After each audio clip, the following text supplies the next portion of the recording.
په درې کسانو پسې مونځ کول دا مکروه تحریمی دی، بلکې حرام دی. په درې کسانو پسې مونځ کول دا حرام دی. مولا قاری رحمه الله تعالی لیکلی دی په درې کسانو پسې مونځ کول، درې کسان ځان د پاره امامان جوړول، درې کسان داسې دي چې هغه همیشه د پاره د یو محلي امام شي، د جماعت امام شي. په دې پسې مونځ کول دا مکروه تحریمی دی، حرام دی.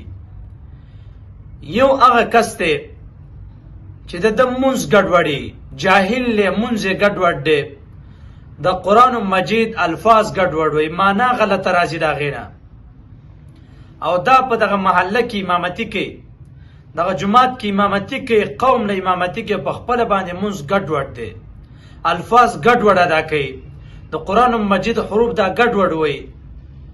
نو مولا قاری رحمه الله لیکلی دی په داسې کس همیشه د پاره امام جوړول دا مکروه تحریمی دی، حرام وتنزیری بلکې حرام دی. دویم هغه کس ته چې کم کس فاسق ته، فاسق څنګه دا ګیره کټ کوي، ګیره وړه کوي، دا همیشه د پاره امام جوړول دا مکروه تحریمی دی.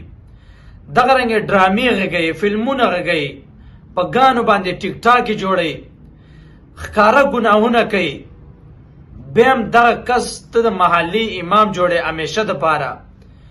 تا ته پته ده چې د معاملات ګډوډ دي، خوراک سکاک، دغه رنګ اخیستل خرڅول، لین دین دا د ګډوډ دی، دا سړی فاسق دی، او تا بیم ځان له د جماعت امام جوړ کړی، په دې امام پسې مونځ کول دا مکروه تحریمي دی، دا حرام دی، دا پسې مونځ نه کیږي. دریم بدعتي دی، داسې امام دی، داسې کس دی چې هغه د پیغمبر علیه الصلاة والسلام راوړی شوی دین په هغې باندې عمل نه کوي، په نورو بدعاتو پسې ورپسې دی. یو شی لازم نه او دی لازم ګڼي، یو شی چې فرض وي هغه فرض